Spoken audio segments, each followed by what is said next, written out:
The drama surrounding Mike Tyson's rise to power wasn't just about boxing matches. It was about fear, dominance, and the destruction of myths.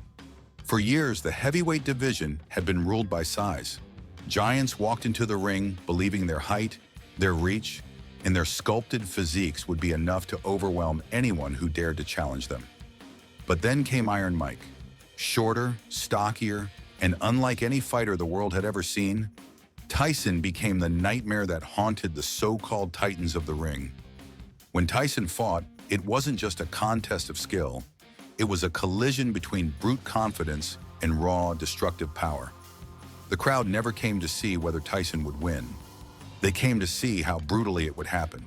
Yet some opponents convinced themselves that their size alone could save them. They walked into the ring arrogant, grinning, thinking Tyson would crumble beneath their height advantage and long reach. What followed was nothing short of a lesson in humility. As one after another, these muscle-bound giants were cut down with terrifying efficiency. In 1987, Tyson was in his prime, an undefeated machine who had cleaned out nearly everyone in his division. He carried himself with the confidence of a man who not only expected to win, but expected to break his opponent's will in the process. That year, his path crossed with Tony TNT Tucker, a fighter who was literally 2 heads taller and equally undefeated. Tucker's record was flawless: 34 wins, no losses. And he had already beaten the man who would later become Tyson's most shocking conqueror, Buster Douglas. On paper, Tucker was no mere obstacle. He was the final boss, the kind of giant the world expected would finally slow Tyson down. But Tyson had no fear of paper. He only respected what happened inside the ropes. From the opening bell, he pressed forward like a predator hunting prey, swinging with the kind of speed and aggression that erased Tucker's height advantage in seconds. Tucker had skills, he had composure, and for a moment, he even mocked Tyson, daring to treat him like a child too small to be taken seriously. But arrogance is a dangerous game when the man standing across from you is Mike Tyson. For every smirk Tucker threw, Tyson answered with a crushing body shot, a looping hook, or a thundering uppercut that rattled through the arena. Tucker's confidence cracked, and though he fought valiantly, the truth was exposed by the final bell. TNT might have been tall, but Kid Dynamite had more boom. Tyson walked away undisputed, proving again that size was nothing compared to speed, power, and unrelenting aggression. And then came the fight that the world believed would be historic: Tyson versus Michael Spinks. Spinks wasn't just another heavyweight. He was a former undisputed light heavyweight champion, an undefeated force stepping up to challenge the baddest man alive. The hype was enormous. Even Muhammad Ali came to watch, predicting this would be a clash for the ages. 2 undefeated champions, 2 giants of the sport. It had all the makings of an epic war. But when the bell rang, war never came. Tyson charged forward like a man possessed, walking through Spinks' jab as if it were nothing. The intimidation was instant. The power was undeniable, and within moments, Spinks' world collapsed.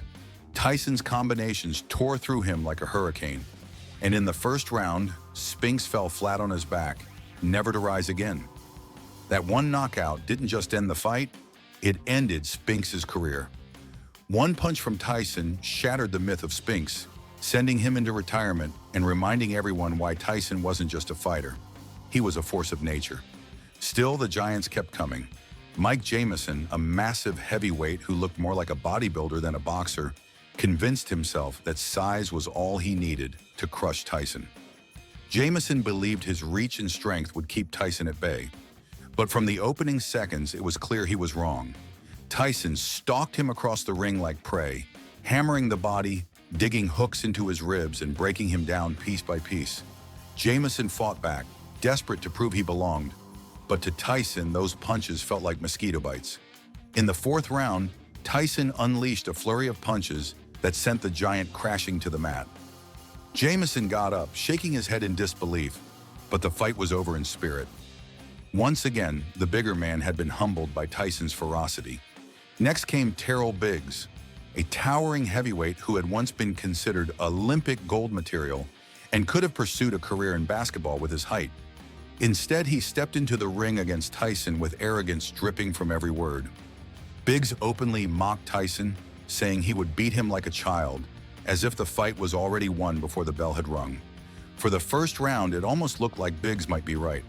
His long jab kept Tyson at a distance, his movement frustrated the champion, and he even dared to drop his guard to humiliate him. But Tyson wasn't a man to be toyed with. By the fifth round, the storm arrived. Tyson tore through Biggs' defenses with thunderous hooks, breaking him down with every shot until the giant toppled to the canvas. The fight was over, and Tyson had made yet another arrogant challenger eat his words. The bigger they are, the harder they fall, and in Biggs' case, he fell hard. Then there was Mitch Green, a loudmouth gang leader who believed his toughness outside the ring would translate inside it. Green promised to crush Tyson, screaming threats and swearing vengeance. But Tyson didn't engage in verbal battles. His answers always came with fists.